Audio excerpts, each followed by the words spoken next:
This show is sponsored by BetterHelp. Every January brings you 365 blank pages waiting to be filled.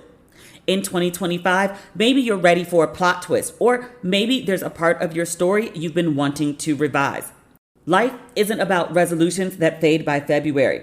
It's about picking up the pen and becoming the author of your own life. Think of therapy as your editorial partner, helping you write new chapters and create meaningful story that you deserve to live. You listen to this podcast, so you know I am a huge advocate of therapy. I think everyone should get some, including the people that think they don't need it. You, my friend, you may need it the most. BetterHelp makes it easy to get therapy, which I love. BetterHelp is fully online, making therapy affordable and convenient, and serving over 5 million people worldwide. Access a diverse network of more than 30,000 credentialed therapists with a wide range of specialties. Easily switch therapists anytime at no cost. Write your story with BetterHelp. Visit betterhelp.com/ratchet today to get 10% off your first month. That's BetterHelp, HELP.com/ratchet. When we're trying to make progress, life's curveballs often feel like taking one step forward and 2 steps back. A Chime checking account makes financial progress easier with features like no maintenance fees, fee-free overdraft up to $200, or getting paid up to 2 days early with direct deposit. Learn more at chime.com/ratchet. With Chime, you're joining a community with millions of members who are working on financial progress. Chime helps you make progress with fee-free overdraft up to $200. Your next deposit is applied to your balance. Get spotted on debit card purchases and cash withdrawals. To date, Chime has spotted over $30 billion. And my favorite part about Chime, they make it easy to access your money with over 50,000 fee-free ATMs. Make progress toward a better financial future with Chime. Open your account in 2 minutes at chime.com/ratchet. That's chime.com/ratchet. Chime feels like progress. Banking services and debit card provided by the Bancorp Bank North America or Stride Bank North America. Members FDIC. SpotMe eligibility requirements and overdraft limits apply. Boosts are available to eligible Chime members enrolled in SpotMe and are subject to monthly limits. Timing depends on submission of payment file. Fees apply at out-of-state network ATMs. When we're trying to make progress, life's curveballs often feel like taking one step forward and 2 steps back. A Chime checking account makes financial progress easier with features like no maintenance fees, fee-free overdraft up to $200, or getting paid up to 2 days early with direct deposit. Learn more at chime.com/ratchet. With Chime, you're joining a community with millions of members who are working on financial progress. Chime helps you make progress with fee-free overdraft up to $200. Your next deposit is applied to your balance. Get spotted on debit card purchases and cash withdrawals. To date, Chime has spotted over $30 billion. And my favorite part about Chime, they make it easy to access your money with over 50,000 fee-free ATMs. Make progress toward a better financial future with Chime. Open your account in 2 minutes at chime.com/ratchet. That's chime.com/ratchet. Chime feels like progress. Banking services and debit card provided by the Bancorp Bank North America or Stride Bank North America. Members FDIC. SpotMe eligibility requirements and overdraft limits apply. Boosts are available to eligible Chime members enrolled in SpotMe and are subject to monthly limits. Timing depends on submission of payment file. Fees apply at out-of-state network ATMs. Ladies and gentlemen, boys and girls, and those who don't identify as either, you are listening to Ratchet and Respectable. I'm gonna keep it a buck. I'm not in the greatest mood right now. I like everyone else, am over consuming news about our political situation. As I'm recording this, I feel like every hour there's another announcement about some mass unemployment for a federal agency all the federal workers on probation, something like 10% of the federal workforce has just been unceremoniously fired. And they're saying that people are fired with cause. So no severance and then also no unemployment, allegedly. So a string of lawsuits are obviously coming down the pipeline to fight this, but it's chaotic. Associated Press, like the big ass news organization, the international news organization, has been banned from the White House, which as a journalist, when you start fucking with the press, which, freedom of the press, like it's guaranteed in literally the First Amendment to the Constitution. Like you can't forget it. It's one of those amendments that everybody knows. And yet the White House is not abiding it. They've banned the AP from the White House press room because the AP is refusing to call the Gulf of Mexico, which has been named the Gulf of Mexico for 400 freaking years, the Gulf of America, because the current president thinks that because he signed an executive order changing the name from the Gulf of Mexico to the Gulf of America, that an international news organization should abide it. And it's like, okay, like you've changed it for Americans, which is bizarre and crazy in its own way. But like, you think that the rest of the world should just acknowledge this, including Mexico. I that's not how anything works. Like it's inaccurate. It's also confusing. It's also arrogant and entitled, but it's also destabilizing, which is the point of, I believe, all of the chaos that we are enduring right now. There's also a whole international organization that governs the names of bodies of water, particularly international bodies of water. Like if this was, I don't know, say like the Mississippi River, he could change it to whatever he wants and we would have to abide it. And everyone else would too, because he has jurisdiction over what goes on just in the United States. The Gulf of Mexico ain't just a United States thing, an American thing, because we're all sharing like, North America. But there's literally a whole international organization about the name of the damn water. International Hydrographic Organization. It's a real thing. Like, you can Google it.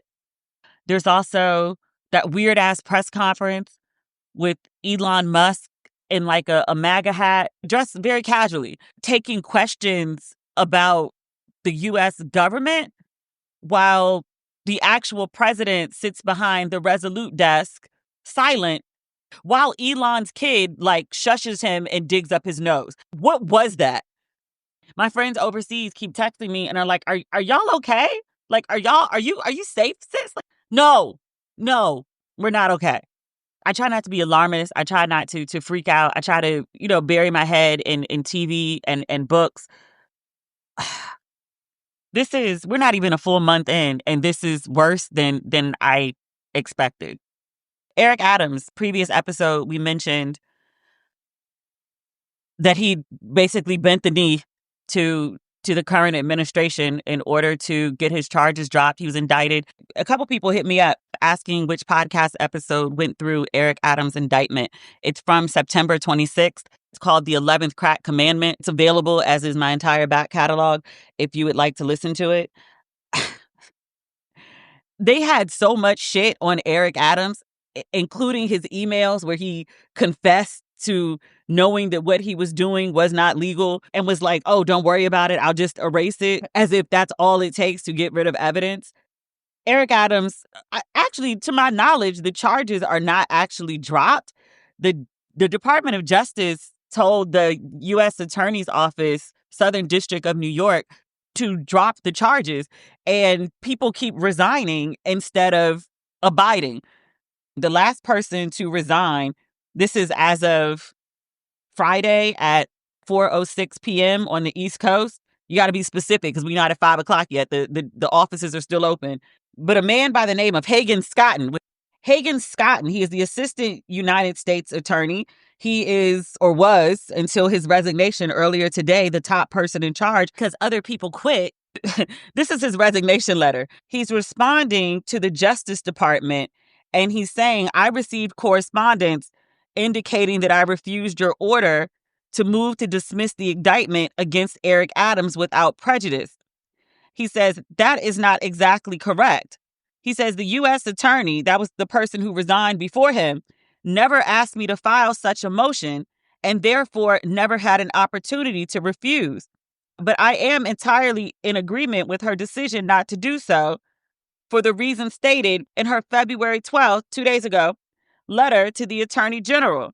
He said, in short, the first justification for the motion that Damian Williams, cousin Day Day, our Day Day, that his role in the case somehow tainted a valid indictment that was supported by ample evidence and pursued under 4 different U.S. attorneys is so weak as to be transparently pretextual, i.e., I'm calling y'all motherfuckers bold-faced racist. I've said whenever I've talked about both Eric Adams and Diddy's cases, because the Diddy case is getting dismissed too, it's going to happen. I've said repeatedly that the part of the reason that they're going to do it is because they don't want Damian Williams, who is like the poster child for Black excellence, to have a win. In addition to all the other reasons they want Eric Adams under their control. We'll talk about that in 2 seconds. The Diddy thing is actually less about Diddy. It's about sending the message to women that violence against them, sexual abuse, sex trafficking, any of those things are irrelevant and no one gives a fuck. That's the whole point of why they're going to get rid of the Diddy case. Additionally, cherry on top, like we talked about Serena and Drake at the Super Bowl earlier this week, cherry on top is you get to throw up a middle finger to the Black excellence guy, aka cousin Day Day. I said it and I knew it was true, but to see someone confirm it, like they're trying to blame Day Day, saying that he was inaccurate, or more than likely trying to say like he's DEI, so he's incompetent and inferior, so we can't take this case seriously because it was brought by a Black person. Yo, what century are we fucking living in right now? I knew it was going to happen and I knew it was part of their justification. I say this shit and I want to be wrong about all of it. Let me tell you the secret to how I figure it out. I combine what racists would do with what niggas would do, and then I put that in the context of 1930s Germany and apartheid South Africa. And if you just think through that lens, you can predict almost everything that's going to happen. We didn't finish that letter. Hayden Scotton. He said in the first paragraph, he says he's entirely in agreement with the decision of his colleague not to dismiss the indictment. He goes on further. We're down in paragraph 3. He says any assistant U.S. attorney would know that our laws and traditions do not allow using the prosecutorial power to influence other citizens, much less elected officials, in this way. If no lawyer within earshot of the president is willing to give him that advice, then I expect you will eventually find someone who is enough of a fool or enough of a coward to file your motion. But it was never going to be me. The Black translation of that, in case you didn't catch it, is you got me fucked up. But Eric Adams, eventually the Justice Department will find someone to do their bidding and his charges will be dropped. The question was, what did Eric Adams give up to the government for his charges to be dropped? And I speculated that it likely has something to do with immigration in New York. And also, just to be clear, the charges that they're allegedly dropping are being dropped without prejudice, which means they can be brought back up at any time, which means Eric Adams is underfoot, not just when his term ends, but forever. Because if he doesn't run for mayor and becomes a private citizen, or he's not reelected as mayor, it's not like he can't be prosecuted as a private citizen once his term is up, unless he's pardoned, which notably, that's not what this is. They got him on the hook for a long time, at least a year, and they need him to run again and win so he can keep doing their bidding. He's no use to them out of office. So if any time they ask him to do something and he's like, no, that goes too far, well, then now your charges are back in play. It's corruption at its finest. But again, the question was, what did Eric Adams agree to? As of Tuesday, we were speculating it has something to do with immigration. We talked about New York being a sanctuary city. It is no longer. It's only Friday. It's been 72 hours. So far, we know for certain that he's allowing ICE to go into Rikers and pull whoever from there. The crazy thing about Rikers is it's a jail. It's not a prison. It's where people are being held basically that can't make bail. They're not necessarily convicted criminals just because they're at Rikers. But Eric Adams is allowing ICE to run up into Rikers, and who knows where else? Because again, it's only been 72 hours. The Kennedy Center, 47, fired the chairman and then announced he was taking over. If you're outside DC, it's where high art happens in the city. I talk about going to the D-Nice concert, and it's all the black people in ball gowns and tuxes, and there's an all-black orchestra. That's the Kennedy Center. When I talked about going to see Maxwell with an orchestra, that's the Kennedy Center. When I talked about going to see Alvin Ailey, that's the Kennedy Center. Bev Bond does a Black Girls Rock weekend. Issa Rae had an event coming up there that she canceled after 47 appointed himself as chairman. They do other stuff that's not black. I don't really go for that stuff, but it's a very sexy, beautiful space, nonpartisan. It's a space for the arts that everybody in the city loves. I say all that to say the arts are under attack. I'm very scared for what's going to happen to the Blacksonian. That's what we call it in DC. National Museum of African American History and Culture. I'm afraid about what's about to happen to that museum because it's federal, Smithsonian, or any of the other national museums that focus on the history and culture of people who are not heterosexual white men. Yeah. We are so fucked, yo. I wonder what the plans are to preserve, not the culture. As long as the people exist, the culture is there. The artifacts, the physical history. I wonder what the plan is to protect it. I'm concerned about a lot of shit. It's not just the art. People, obviously, over things. Pam Bondi, the Attorney General, she just got confirmed. One of her first acts is she's suing, I guess, New York State. She's going after Letitia James, who's had her foot on Trump's neck. She is the one who brought the court case that found him civilly liable. Doesn't he owe something like $300 million to the state of New York? Oh, no, I'm sorry. It's up to, as of January 16th, 2025, it was $502 million. Trump and his 2 adult sons, that's what they owe, with penalties and all that stuff. Yeah, he hates that woman. But she's being sued. She's a state's attorney. But she's being sued because currently New York law, it bars inquiries into immigration status and bans the state DMV, I'm reading this on New York Post, from sharing personal information with the feds and law enforcement unless ordered by a judge. If you have a driver's license and your information is requested by the Federal Immigration Agency, New York State will alert you. So the lawsuit accuses, it says the United States is currently facing a crisis of illegal immigration. The federal government is set to put a stop to it. She says a state's freedom to stand aside is not a freedom to stand in the way, and where inaction crosses into obstruction, a state breaks the law. That's the crux of the lawsuit. The DOJ says that the DMV information is critical for federal immigration agencies to identify and remove those who are here illegally and to keep their officers safe. It says New York's green light law deprives them of this insight and in turn unnecessarily forces brave law enforcement officers into dangerous and uncertain circumstances. Ma'am, y'all don't give two shits about the officers. Stop it. Not after you let all those J6 felons out of jail. Absolutely not. Let's not pretend y'all give two damns about the police. Y'all just want better access to immigrants, legal or otherwise. That's full of shit.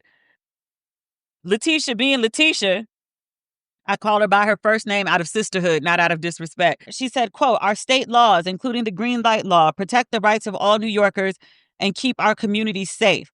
I am prepared to defend our laws just as I always have. You fight the good fight, babe. You fight the good fight. All of this is so damn ridiculous. I also read the federal government froze payments to New York and California, $80 million to New York. It said New York was using the money to house migrants, quote unquote, illegal aliens. So they're not releasing the money for 60 days. You're causing a mess and you're costing people their lives. Lives, livelihoods, y'all. It's disgusting. It's disgusting. I feel like there was something else I didn't mention. There's so much. Oh, that stupid Valentine's Day card from the White House making fun of deportation. It was on a pink background with a bunch of hearts. And literally, this is from the official White House account. It read, roses are red, violets are blue. Come here illegally and we'll deport you. Is there a 10-year-old running the fucking social media account of the White House? The fuck?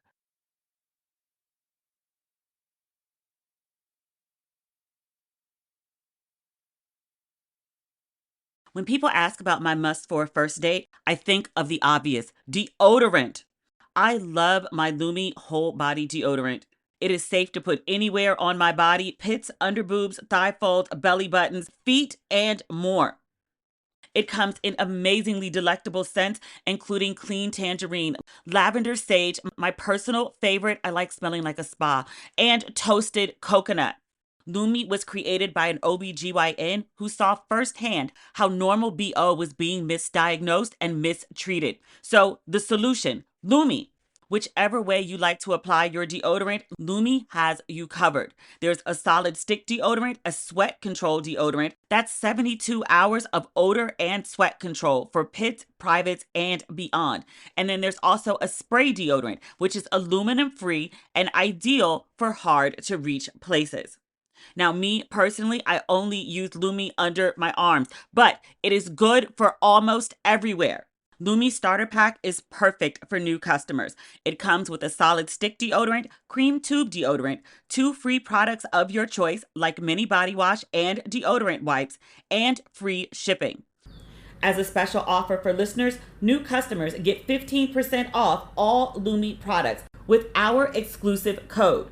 And if you combine the 15% off with the already discounted starter pack, that equals over 40% off their starter pack.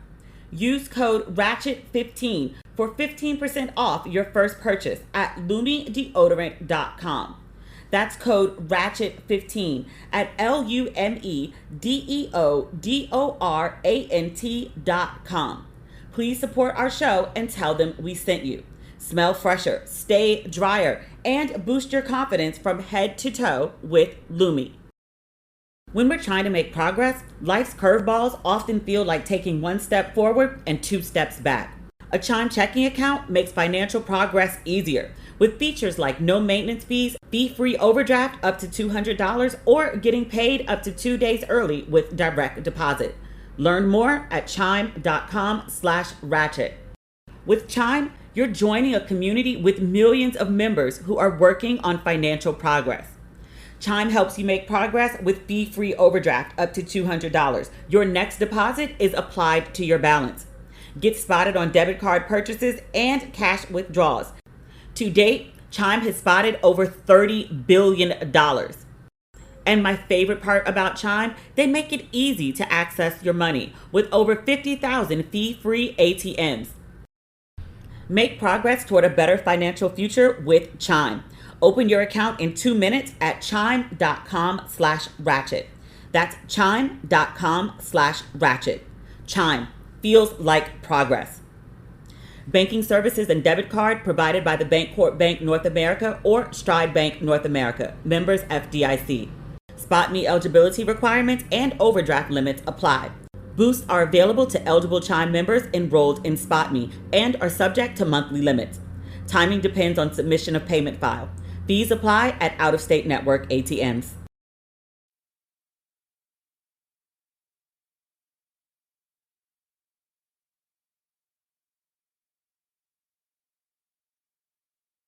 None of that is what I plan to talk about today, but somehow it all ties in. Earlier this month, I talked about a book, King, that I started reading when I was in Belize, this 600-page tome that I asked you to read along with me because I was so moved by this book. King by Jonathan Eig. I love the book so much that I made it my official book for my unofficial book club. It made me feel differently about leadership, what's required of a leader.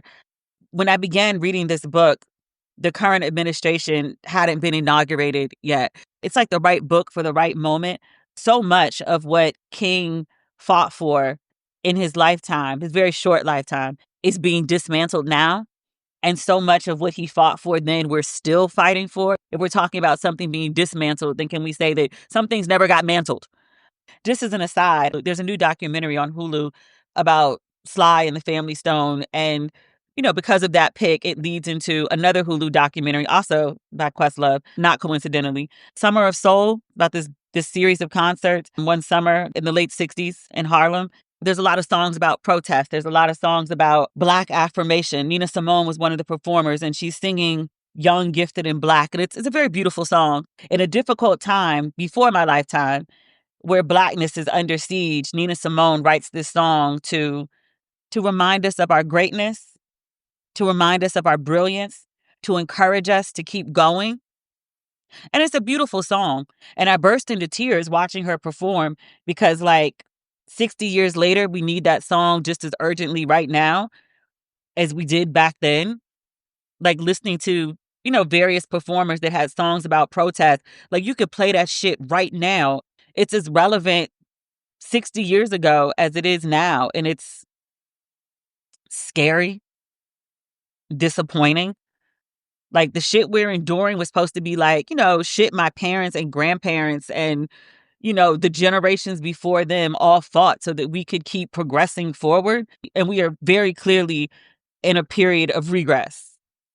I can't even say just our ancestors. Our parents and our grandparents fought really, really hard to progress us. Speaking right now directly to the 92%. I know you don't want to get up off your ass. I don't either. I know that we told them so. I know that we tried to warn people. I know we did everything that we were supposed to do, and mofos dropped the ball. We can't afford to sit up under our blankets. They're not just attacking everybody else. They're attacking us too. We need to mobilize. We need to act. And I don't know how. I just know that, like, laying up under the blanket, like, it's time to get up. I don't know what the solution is. I just know we can't sit on the balcony drinking our coffee, watching everything burn because we burn up with it. It's not like the fire gets to our doorstep and stops. Like, it keeps going. We're going to be out to Dina out this bitch. We're in a bad place. And I think we can turn to our parents, our grandparents, to figure out how to get ourselves out of this once again. Once again. I say that to say I had the pleasure of interviewing Jonathan Eig about this book. I'm reading the bio from his book. He is the best-selling author of Ali, A Life, winner of the 2018 PEN America Literary Award. He has also served as the senior consulting producer for the PBS series Muhammad Ali. His first book, The Luckiest Man Alive, Life and Death of Lou Gehrig, won the Casey Award. Eig's books have been translated into more than a dozen languages and have been listed among the best of the year by the New York Times, the Washington Post, and the Wall Street Journal. He lives in Chicago with his wife and children. He's also just a really dope guy. He actually reached out to me when I started talking about his book, and just to say, like, thanks. I saw you were talking about my book. I appreciate it. And I was like, hey, like, do you think maybe we could do an interview about your book? And he was like, sure, just let me know. And then he followed up with me because I was in Belize. He like, can we make this happen? Yes. He's a journalist. He's thorough. I appreciated that. So without further ado, ladies and gentlemen, boys and girls, those who don't identify as either, you still safe here. You good. Please welcome Jonathan Eig to Ratchet and Respectable. Jonathan Eig, I am so excited to have you on Ratchet and Respectable today. Thanks, Demetria. I'm excited too. Your book, King, I started reading it when I was in Belize. I carried this, I'm going to call it a 3-pound book. It's probably more like 1.5. I carried this book around every single day I was in Belize and read it in all of my free time. I love it. Thank you. It's good, exercise too, to carry it around. Your biceps are looking great. And it gets a lot of attention because people came up to me. Like, it's one thing to read on vacation, but like a 600-page book, people were like, what are you reading? Like, what are you so engaged with? But I have tons of questions for you. So it's okay if we just hop right in? Let's go. Why did you decide to do the book? Because there's easily, I don't know, like 1,000 books about King. And they cover different aspects of his life in varying details. But why did you decide, you know what, there's some new information and, people are obviously going to write about it. But you decided, you know what, I'm going to do a whole nother book about a person who's been written about all the time. And I'm going to dedicate like 600 some odd pages to it. Yeah, and 6 years of my life. And 6 years of your life. And more. Like, I wasn't ready to be done. I would have kept going. I was having so much fun, and meeting so many amazing people. But the answer to that is that, first of all, a lot of those big books that you talked about, they were history books. They were books about the civil rights movement. They didn't make you cry. They didn't make you feel like what you knew what it was like to be in the car with this guy, or what it was like to be in the house, or what it was like to be his kids. I wanted to write a book that made him feel much more human. And at the same time, those books on King were at least 30 years old. Some of them were 40 years old, the last bunch of biographies. And we're living in a very different world. If you wrote a book in the 80s, you might feel like the civil rights movement was still having this great impact and that we were moving along toward that arc of justice, that arc of history was bending toward justice. But right now I'm writing this book, as George Floyd is being murdered and as the Charlottesville marchers are being attacked by pseudo Klansmen. And it's a very different time and King's message resonates really differently. And I felt like we needed to hear from the radical King. It was wrong to let people usurp his message and turn it into this sort of, whitewashed, I have a dream, we can all get along, and forget that he was talking about things like reparations and police brutality in the 1960s. So I think I wanted to see a book that, returned some of his dangerousness. I want to know, as a fellow writer and journalist, what was your process like? I mean, there was 200 interviews and FBI files, and what all went into this? A lot. I started out with interviews. I just decided that, and this was really the idea for the book, was sparked by the fact that there were still a bunch of people around who knew Martin Luther King Jr., knew him really well. He'd be 96 if he were still alive. So there were still people who were, his older sister was still alive. So I just wanted to meet as many people as I could who knew Martin Luther King. That was my first priority. And I just traveled all around the country, trying to just spend time with folks who had stories to tell. And then I began reading and going through archives and looking for new archival material. I didn't even think about writing for the first, year and a half, because there was just so much to learn and so many people to talk to. Did you find people were open to speak with you, or were they guarded, or? Really open. I think, a lot of people who knew King were kind of angry, to be honest, that we've turned him into a monument and national holiday and forgotten that he was human, forgotten that he had a sense of humor, forgotten that he had struggles and self-doubt. And they wanted that story to be told. And they felt like, especially I think that now that Coretta was gone, Coretta had passed away, they felt like they could speak more honestly. They didn't have to worry about, saying anything that might upset her. So I feel like people were really eager to talk to me for the most part. I think you did an excellent job. I mean, obviously, reading this book at the very beginning, I know how the story ends, but I read, 540 some odd pages before you get to the assassination. And I literally cried like it had just been announced on the radio. I feel like you humanized him. I felt like someone I knew had passed. Like I knew who he was, but I didn't feel like I knew him. And after I finished your book, I was like, I feel like I know him as a person. And it just really, it made him a real person as opposed to a figure. Well, that means so much to me. That's the highest praise, because I felt like if I had one job to do, it was to make people feel like he was human and that they could see him and feel for him. And I wanted you to cry at the end of the book. What were you surprised to learn about King?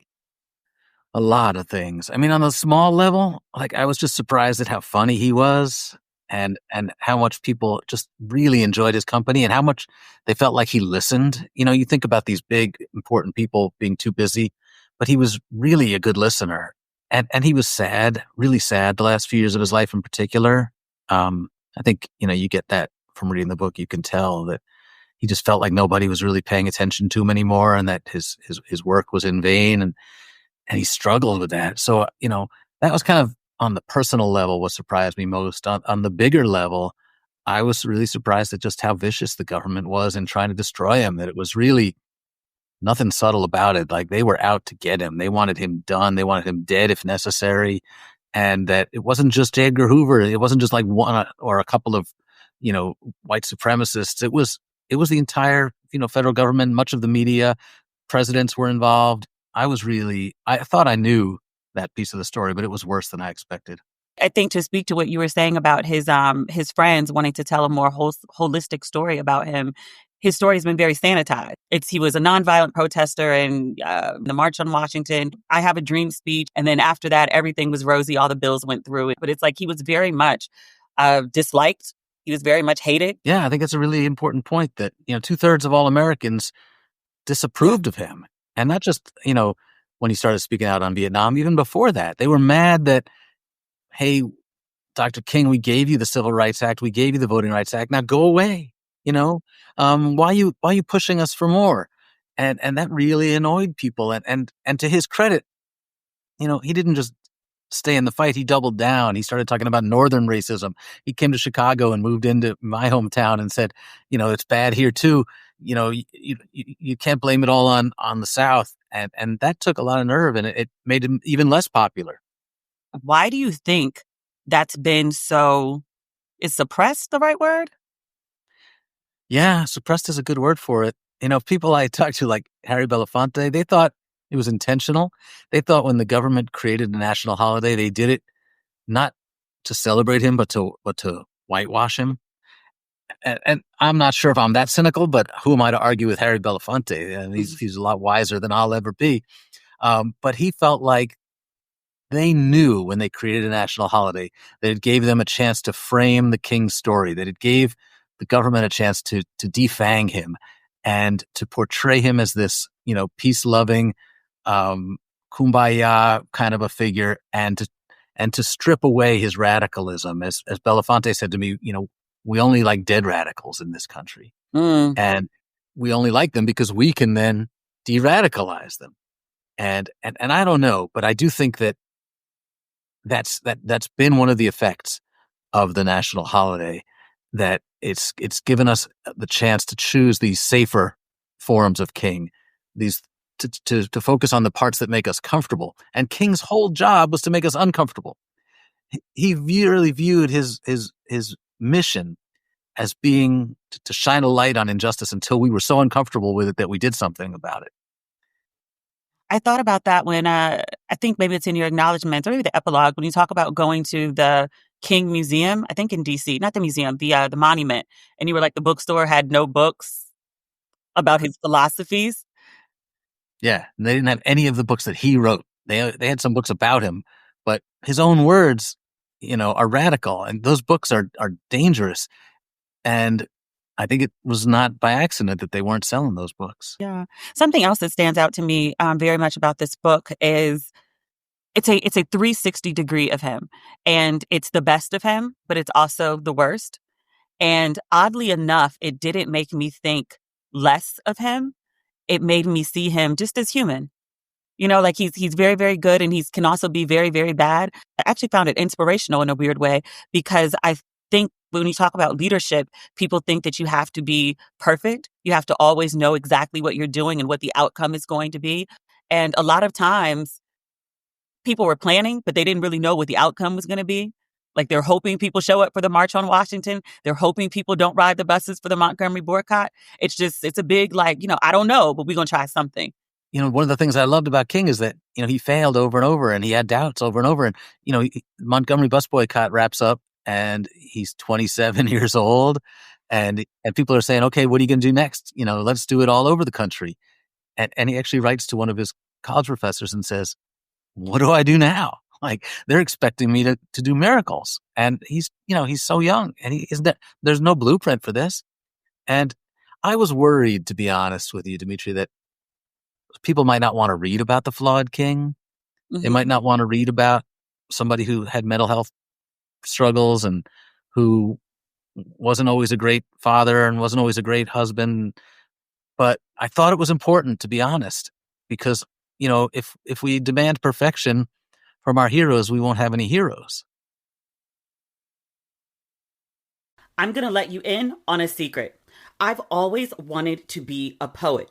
So I was excited to see Amanda Gorman has a class all about it on Masterclass. With Masterclass, you can learn from the best to become your best. Masterclass is the only streaming platform where you can learn and grow with over 200 of the world's best. For just $10 a month, billed annually, a membership with Masterclass gets you unlimited access to every instructor. And you can access Masterclass on your phone, computer, smart TV, or even audio mode. I'm currently taking Amanda Gorman's class to learn the fundamentals of poetry, but there's so much more.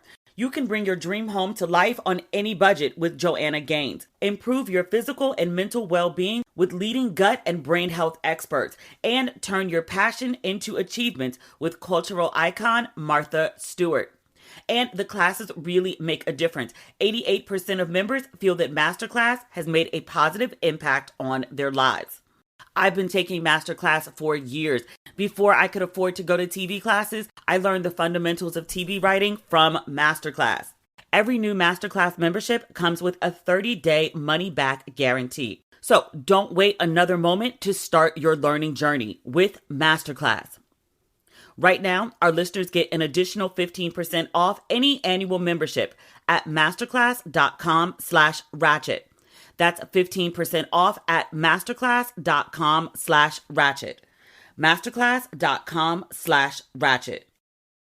At LinkedIn, we know hiring is a big deal for your small business. Sometimes it can feel a little overwhelming. LinkedIn uses data that you can't find anywhere else to give you the best candidates, all so you can feel confident you're hiring the best person for the job. And even a little hiring bliss. See why 86% of small businesses who post a job on LinkedIn get a qualified candidate within a day. Post a job for free at linkedin.com/achieve. LinkedIn, your next great hire is here. Is there anything that you regret putting in the book? I wrestled a lot with, how many examples do I need of him, being with other women? Yeah. I want to be fair. I want to be honest. I want to not hide anything, and I don't want to cover for him, but I also don't want to be gross about it and put in, more than I need to. I tried to walk that line really carefully, but it's there's no way, there's no right answer on that. That's the one I wrestled with the most.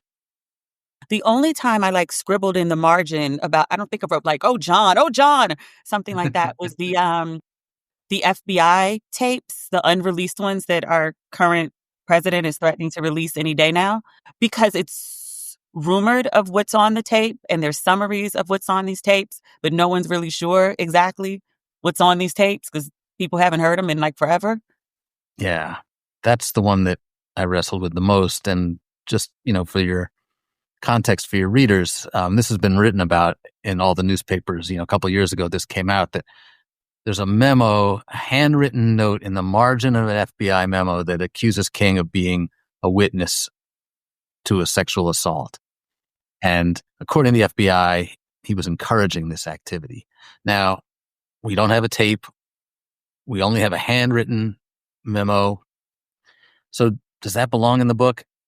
I wasn't sure, but it had already been out in the media. And I talked to somebody who listened to those tapes and said he didn't hear anything like that. So I wanted to lay it all out there and include evidence that would seem to contradict the FBI and just tell the reader, we're not going to really know until 2027 when those tapes are released. And even then, it might not be clear. The similarities of what we're dealing with currently and what King was fighting for in the 60s are kind of overwhelming at some points in the book. The inequality, racial, economic, housing issues, and unjust wars that people are upset about now.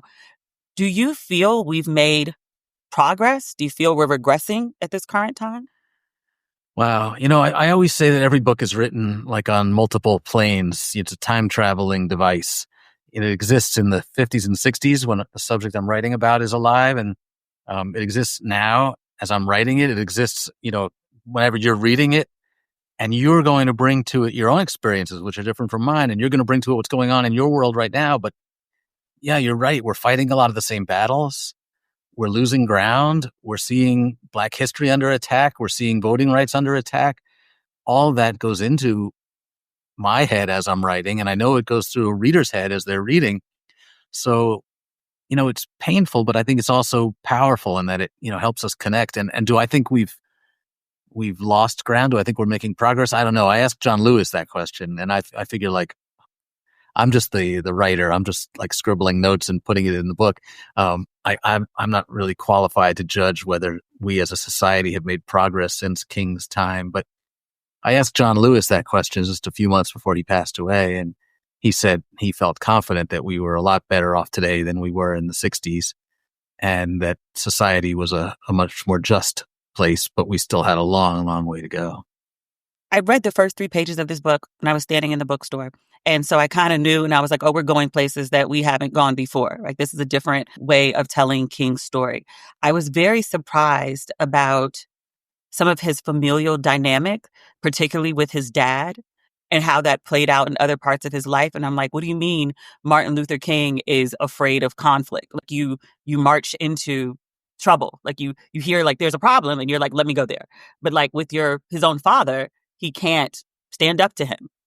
Yeah, I love that. It's so interesting. And I think the two relationships I was most obsessed with were Martin Luther King and his dad, and Martin Luther King and his wife, Coretta. These two relationships are fascinating. And it's interesting that really the only person who could stand up to Daddy King, as everybody called him, Martin Luther King Sr., the only person who had the courage to stand up to him was Coretta. And MLK, as you said, he's a professional protester. He throws himself in front of the water cannons. He goes to jail 29 times, but his nature is really to avoid conflict. And he doesn't want to argue with the president. He doesn't want to argue with the head of the NAACP, Roy Wilkins. His nature is to just back off. And so the fact that he puts himself in front of this conflict, that he puts himself on the front lines over and over again, just shows again like how courageous he is. But his relationship with his father is fascinating. His relationship with Coretta is fascinating. And that's when you really see him at his most human, because he's struggling to have a good relationship with his dad. He's struggling to make his marriage work. So he's very, he's just a regular person in those respects. His relationship with his wife, with Coretta Scott King, was many things. I don't know what quite the word is for that, but I didn't realize how much she gave up for him. That she, literally changed her major. She had this big dream of being a singer, and was just like, you know what, I'm only going to really sing to raise money for your ideas, our ideas, I suppose. But she like totally changed her trajectory to be the wife of someone who I personally would have stopped dating him. Like when she went down to Atlanta and he left the house to go see another woman, like as soon as I found that out, I'd be out. So it's a lot. It is a lot. And over in these, I found these recordings that she made as she was working on her first book. She says over and over, and this too, I accepted. And your heart just breaks because, she was really the greater activist when they met. I think that's what King liked about her. He was always dating a lot of women at the same time. And he liked Coretta because she was an activist and she was challenging him. She's the one saying, okay, you want to fight Jim Crow? How are you going to do it? What books have you read? Here, let me suggest some books that you need to read if you think you really want to make a go of this. And she was constantly pushing him to think big, to be more ambitious.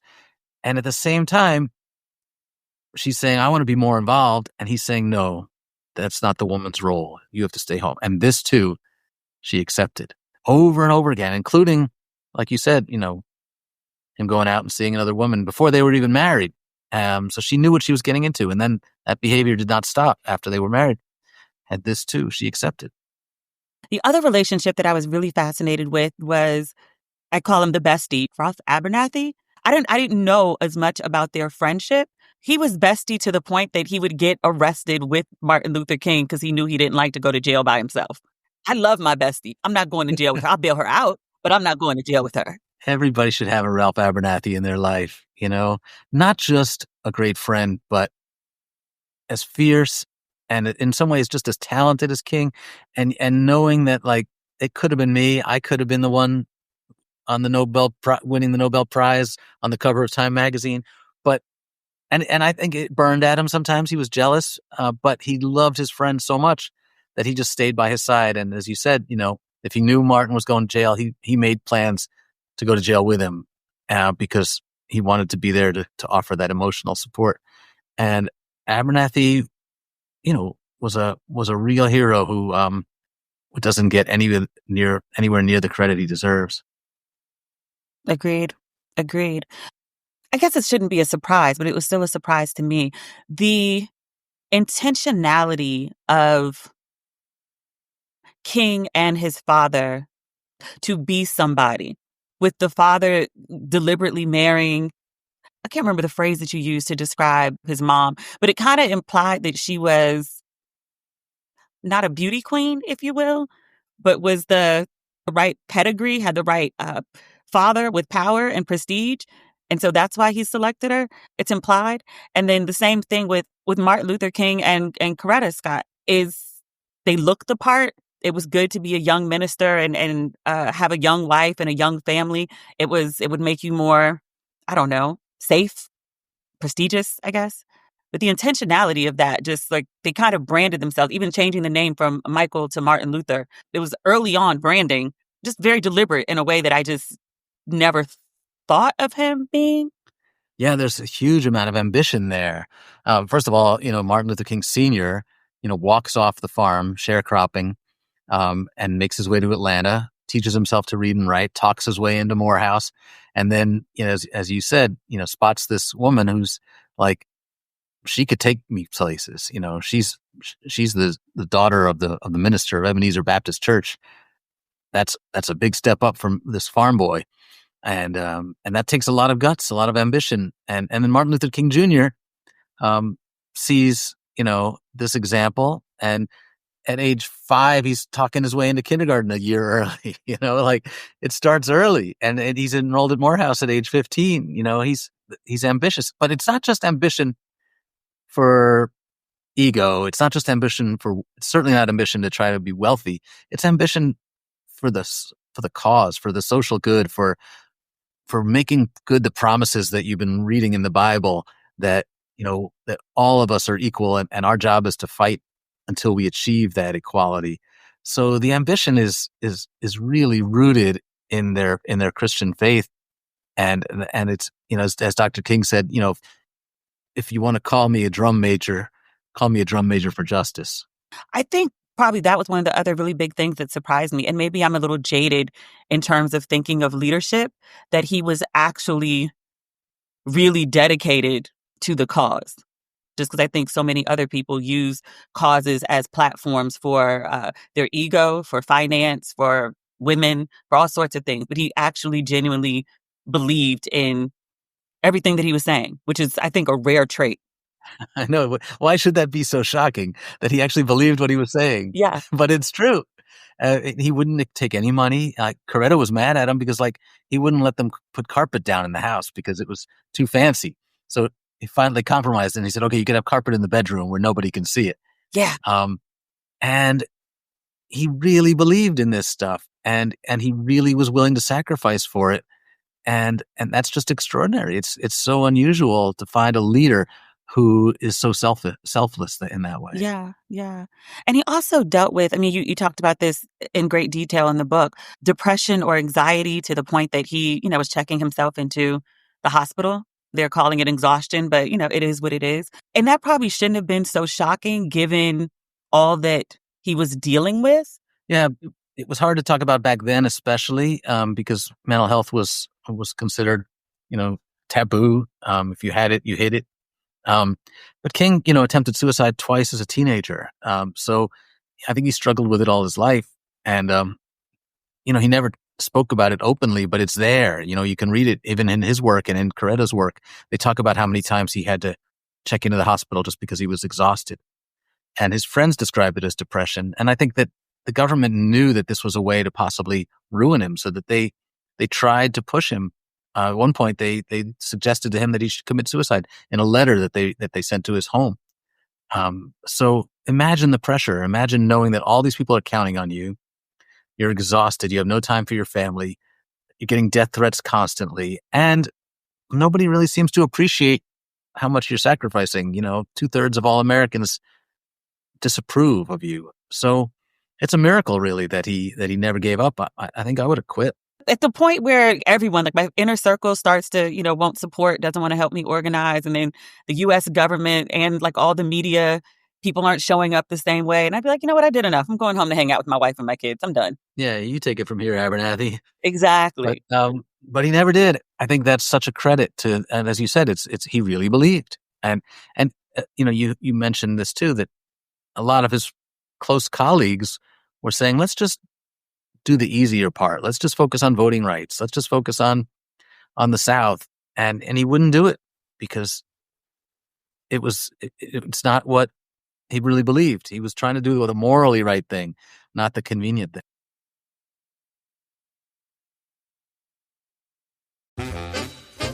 Love, exciting and new. Hello, Hannah Waddingham here.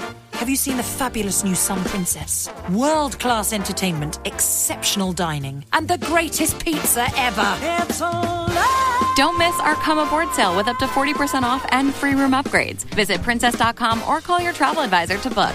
Princess Cruises. Terms and restrictions apply. Offer ends 2/28/25. Ships of Bermudan and British Registry.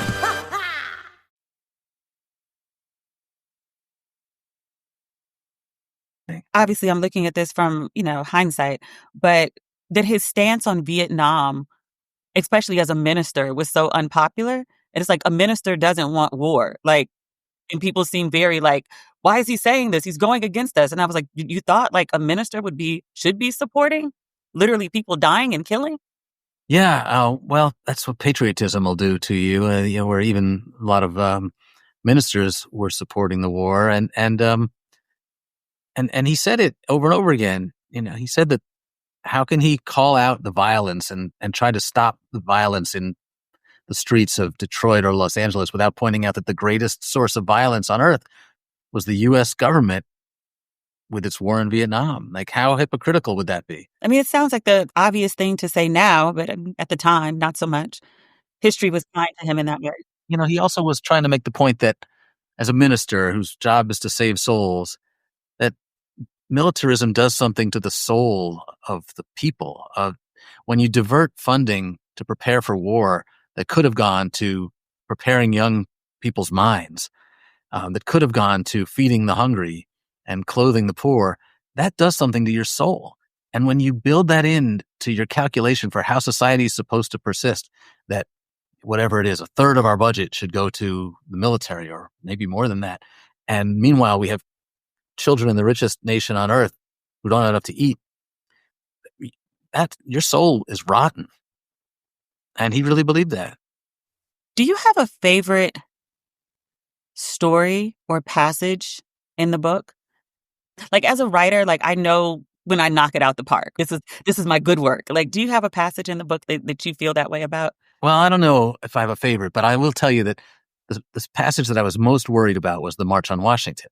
Because how do you write the greatest speech in American history, something people have heard a million times, and I can't give you King's voice. I can't help you hear the majesty of that voice. So how am I going to tell that story in a way that makes you feel the power of that speech that day? And I was really happy with how it turned out, because what I did was I found two people who were there that day and I told their stories and I weaved them in around King. One of them was a teenage girl who the last minute got on the train from Chicago with a pair of underwear and a Coke bottle, 2 bottles of Pepsi in her backpack, and just felt like she had to be there. Great details. And she ended up becoming a minister, in part because of how inspired she was that day. And the other one was this white park ranger who's standing next to King. And he's the last line of defense if somebody tries to hurt King. And he's a white guy who never met a black person until he joined the Marines. He grew up as racist as anybody, very comfortable using the N-word, he told me. And yet in the middle of King's speech, he reached in and adjusted the microphone. And I asked him, why did you do that? And he said, I realized that this man was important and I wanted to make sure he was being heard. And that is an act of love.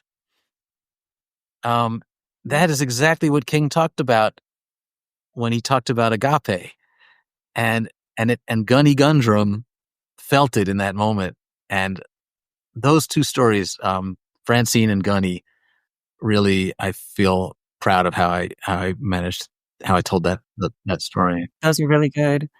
My favorite part, I was reading this book and I'm scribbling in the margin and I'm taking notes in a journal. And I was going through maybe like 50 pages a day, right?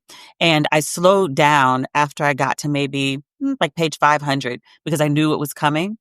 And I think as a writer, you slow down the pace of the story as well. When you get to the part where he's at the hotel, he's going in and out the room on the balcony, and I know what's coming and I don't know which time he goes out that this gunshot is going to happen. And I just love like all the details that he invites Jesse Jackson to dinner and then brother's there. He gets on the phone with his mom and he asked her to make him dinner when he's there next week. You know, what so-and-so is wearing. Like, there's all these, like, very specific details. And I was scribbling in the margin, like, literally, like, this is great writing. This is great writing. Oh, thank you. That means a lot to me. As you can imagine, I worked really hard on that last chapter. In fact, I studied, like, thrillers. I read a lot of thrillers to see, how do you make it feel like you know there's a killer out there and you don't know when he's going to strike? And I want you to be holding your breath as you turn the page, because you don't know when it's going to happen, but you know it's going to happen.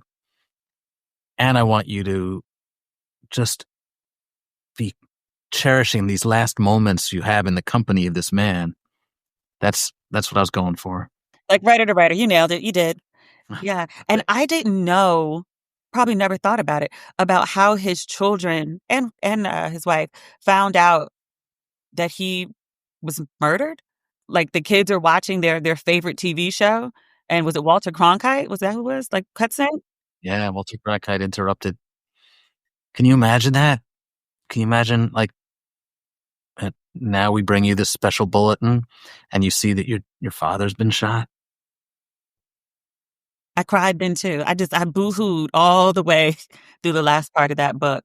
But I think it's a testament, like I said at the beginning of this interview, it's a testament of how you've humanized someone who's, you know, deified or iconic, but you really made them, like, I feel like I knew him. And then I was very sad to see him go, like, flaws and all. Like, he was a person. He was somebody's father. He was somebody, full stop. But he was also somebody's father and somebody's husband and somebody's friend. And he meant so much to so many people, and then cut short. I will say that, you know, and you know this as a writer too, you hope that people connect with what you write, and you never know.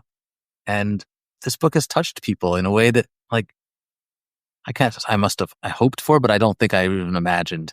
And that just means so much to me that, you know, books are hard. They take a commitment. We're all distracted in life, and it's asking you to connect not just with the printed word, but with the other life that's the story that's being told. And that's the beauty of reading, really, that we can enter into someone else's life. And the fact that people have done that with somebody like Martin Luther King, who, you know, we often take for granted, whose story we think we know, but the fact that people are reconnecting with him, it just feels like something really beautiful for me. All right. Thank you so much, Jonathan. Like, you've been amazing. Your book is amazing. I've got everybody I know reading it. Hopefully, if they have not picked up the book before they've listened to this interview or watched this interview, then absolutely they will. And they'll come discuss it with our official book for our unofficial book club. Well, thanks so much for spreading the word. I really appreciate it. And I love talking to you. My pleasure. I told you he was amazing. Did I not tell you he was amazing? He's amazing. I love this book. I think I also told you that Panama Jackson and I are working on some sort of something. It'll either be an event, it'll be a mass Zoom, it'll be a recorded something, like something. We're doing something to discuss this book. Also, I talked a couple episodes ago, it had to be in December because I just got back. I'd gone on a nice outing with a lovely young man. He took me to a sound bath. I described the sound bath. I guess it was on here. I talked about all the things I saw during the sound bath. And I was like, yeah, like I was on the Ancestral Plane in Wakanda. My mind was just pinging all these different places. And one of my really good friends, he was like, nigga, that's how we talk to each other. How you get on the Ancestral Plane? Like, it was purple. It was. He was like, I ain't into all that earthy shit. But he was like, I want to go to the Ancestral Plane. I'm working on a sound bath in DC in conjunction with the exact same woman who led my sound bath, Tara Ara. We're working on it. So hopefully that is something that you will be interested in attending. I will do my best to announce it here before I announce it online. I'll send you to the site as a thank you for listening, both for the sound bath and for whatever we're pulling together around this book. This is my first undertaking of this sort. I got a lot of stuff going on right now. A whole bunch of life. All right. That's not everything, but that's what we've got. Thank you again to Jonathan Eig for an amazing interview. If you have not picked up the King book, it's not too late. You know how the story ends. It's no spoilers. It's not too late to pick up the book. It's not too late to listen to the book. If you pick it up, I ask that you pick it up from a Black bookstore. It's just an ask. It's not a demand, but it's an ask. If you can make the extra effort, please do so. I would appreciate it. And I get no monies from it. I'm not sending you to a specific store. I just support Black bookstores. All right, y'all. Have a good weekend. Happy Valentine's Day. And bye. I'm going to let you in on a secret. I've always wanted to be a poet. So I was excited to see Amanda Gorman has a class all about it on Masterclass. With Masterclass, you can learn from the best to become your best. Masterclass is the only streaming platform where you can learn and grow with over 200 of the world's best. For just $10 a month billed annually, a membership with Masterclass gets you unlimited access to every instructor. And you can access Masterclass on your phone, computer, smart TV, or even audio mode. I'm currently taking Amanda Gorman's class to learn the fundamentals of poetry, but there's so much more. You can bring your dream home to life on any budget with Joanna Gaines. Improve your physical and mental well-being with leading gut and brain health experts. And turn your passion into achievements with cultural icon Martha Stewart. And the classes really make a difference. 88% of members feel that Masterclass has made a positive impact on their lives. I've been taking Masterclass for years. Before I could afford to go to TV classes, I learned the fundamentals of TV writing from Masterclass. Every new Masterclass membership comes with a 30-day money-back guarantee. So don't wait another moment to start your learning journey with Masterclass. Right now, our listeners get an additional 15% off any annual membership at masterclass.com/ratchet. That's 15% off at masterclass.com/ratchet. Masterclass.com/ratchet.